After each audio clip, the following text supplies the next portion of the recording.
We're going to love him unconditionally through his struggles. But in front of you and in front of us is a changed man. That was Quincy Brown, standing in a federal courtroom, looking a judge in the eye and asking him to go easy on his father. And if that clip didn't make you pause for a second, what came next definitely did. Because one by one, all 6 of Diddy's oldest children stood up in that courtroom. Some of them barely held it together. Some of them couldn't. And what they said about the man sitting behind that defense table painted a picture that a lot of people on the internet are still not buying. Diddy's sons are finally breaking their silence. And not just in a courtroom, not just in a tearful statement read off a piece of paper. They're doing an entire docuseries. Christian and Justin Combs just announced a full project with Zeus Network set to drop in 2026. And the internet has already made up its mind about it. Because here's the thing. These are the same sons who were handcuffed during the federal raid on their father's mansion. The same sons who sat stone-faced in that courtroom for 8 straight weeks while witness after witness described things no child should ever have to hear about their parent. And now they want to tell their side. But the question everyone keeps asking isn't what they're going to say, it's what they knew. And that's where this whole thing starts to unravel. So let's go back. October 3rd, 2025. Diddy's sentencing day. He'd already been found guilty on 2 counts of transportation to engage in prostitution. He beat the racketeering charge. He beat the sex trafficking charges, but the judge still handed him 50 months. That's over 4 years in federal prison, plus 5 years of supervised release and a $500,000 fine. And before the sentence came down, his kids were given the chance to speak. Quincy went first. He told the judge his father had transformed, that they'd seen him evolve in ways they hadn't seen in 15 years. 15 years. Let that sit for a second. Because what Quincy was really saying, whether he meant to or not, is that for over a decade, the version of Diddy that existed behind closed doors was not the version standing in that courtroom claiming change. Then, Justin got up, called his dad a superhero, asked the judge to give him a second chance to be the man he truly is. Christian followed and said Diddy was the greatest man in the world and that he'd always taught him to treat women with respect. And that line right there? That's the one people latched onto, because the jury had just spent weeks hearing testimony about how Diddy treated women. The Cassie hotel footage had been played in open court. His own daughters reportedly lowered their heads when that video came on.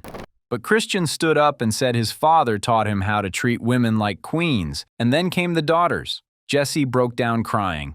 She told the judge they know he isn't perfect, that he's made many mistakes, but he's still their dad and they still need him. Chance said the 13 months he'd been locked up had been unexpectedly healing, that she could feel a difference in how he listens now. And Delilah brought up their youngest sister, Love, who's only about 3 years old. She told the judge that Love keeps asking where her dad is, the same way they grew up asking where their mom was after Kim Porter passed. And that part? That got people quiet for a second, because no matter what anyone thinks about Diddy, those kids lost their mother in 2018, and now they're watching their father get sentenced in a federal courtroom. That's a level of grief most people can't even imagine, but it doesn't stop there. Because while the sentencing was happening, Diddy himself finally spoke, and what he said was a lot. He apologized to Cassie. He apologized to the woman known as Jane. He called his own actions disgusting, shameful, and sick. He said he was out of control, lost in drugs and ego, and that he didn't get the help he needed. He told the court he'd lost everything: his freedom, his businesses, his career, his reputation. And the thing he said he lost the most? His self-respect. Now, that's a heavy statement from a man who built an empire off confidence. But here's where it gets complicated. Because while Diddy was in that courtroom talking about personal accountability, the internet was already connecting dots that his family probably wishes would just go away. Let's talk about the raid. March 2024. Federal agents stormed Diddy's mansions in Miami and LA simultaneously. And who was inside the LA house? Justin and Christian, Misa Hilton, Justin's mother, later posted surveillance footage from inside the home showing agents with guns drawn. Laser sights pointed at her son's chests. Assault rifles aimed at the back of Christian's head while he was already in handcuffs. She called it a deliberate show of force against unarmed black men who were not the target of the investigation. And she wasn't wrong to be upset. But the optics of Diddy's adult sons being inside that house the same house federal agents believed contained evidence of trafficking and criminal activity. That visual stuck with people. And then came the Lil Rod lawsuit. Rodney Jones, a producer who worked on Diddy's Love album, filed a massive lawsuit alleging sexual harassment, drug trafficking, and a whole list of other accusations. And buried in that lawsuit were claims that Justin Combs had been present during some of the activities his father allegedly organized. Justin was named as a co-defendant in one complaint detailing an alleged assault in LA back in 2017. And Christian? He got his own lawsuit entirely. A woman named Grace O'Marquez accused him of drugging and sexually assaulting her on a yacht that Diddy had chartered for a family vacation in 2022. CNN independently verified audio from that incident where she can be heard asking Christian if he's drugging her, and his response was just to take the shot. Now, that yacht lawsuit against Christian was eventually dismissed in October 2025, and Justin's involvement in the Lil Rod case has also been challenged. But the fact that both sons have been named in separate legal filings connected to environments their father allegedly created, that's not something the internet is going to forget just because the cases got dropped. And here's the part that keeps sticking. In the Netflix documentary, The Reckoning, which dropped in December 2025 and immediately went #1, there's footage of Justin and Christian in a hotel room with their father just days before his arrest. Former security guard Roger Bonds said something in that doc that a lot of people are still sitting with. He said, "You'll never really know if Diddy's kids agree or disagree with their father because they can't say it. And whether that means loyalty or something else, that's the question the internet won't stop asking." Which brings us to the docuseries. December 28, 2025. Justin and Christian posted a trailer on Instagram for an untitled project with Zeus Network. In it, they're sitting in a home theater, watching news footage from the trial. Headlines flash across the screen.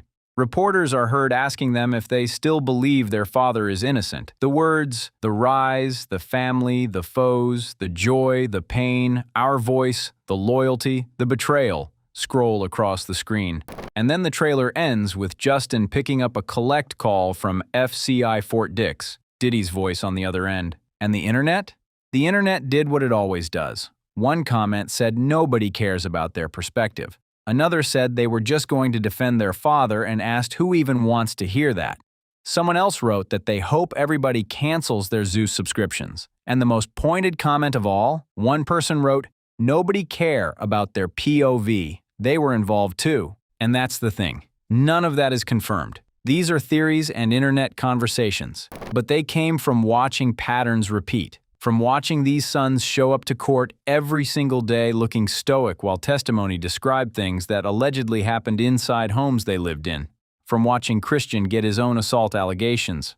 From watching Justin get named in a lawsuit about an event that allegedly happened years before his father was even arrested. Now, King Combs did sit down with Billboard after the verdict, and he was honest about some things. He said the family felt good. He said they were expecting his father to come home. But he also talked about betrayal. He said it was quiet out there, that people his father thought would have spoken up didn't say a word. And when asked about the "no Diddy" phrase that took over the internet, he said he'd never heard it in person, just saw it online. And then he said something that honestly stuck with me. He said he hopes all the hate is past them and they can move forward with love and good vibes. And look, that's a 27-year-old kid trying to keep his family together while the entire world dissects his father's worst moments on Netflix. But the reason people aren't ready to move forward is because the questions haven't been answered. What did the sons know? What did they see? Were they participants or were they bystanders in a world their father built? And does making a docu-series about their experience help answer those questions, or does it just give them a platform to control the narrative before anyone else can? Because here's what's really going on. Diddy's sons are not on trial. They haven't been charged with anything. But they exist in the center of a story that the public has already decided is bigger than one man. And every time they step in front of a camera, every time they call their father a superhero or the greatest man in the world, while the rest of the internet is still processing what came out of that courtroom, the gap between their version and everyone else's gets wider. And Diddy sitting in Fort Dix right now, already filing an appeal, already calling The Reckoning a hit piece, already positioning his family as the counter-narrative, that doesn't feel like accountability. That feels like strategy. And the internet can tell the difference. Because the way things are lining up right now, this story does not feel finished. Not even close, but I want to know what you think. Do you believe Diddy's sons are genuinely trying to share their truth? Or is this docuseries just damage control for the family name? And do you think the public will ever separate what the father did from the world his children grew up in? Drop your thoughts in the comments down below, and I'll catch you all in the next one.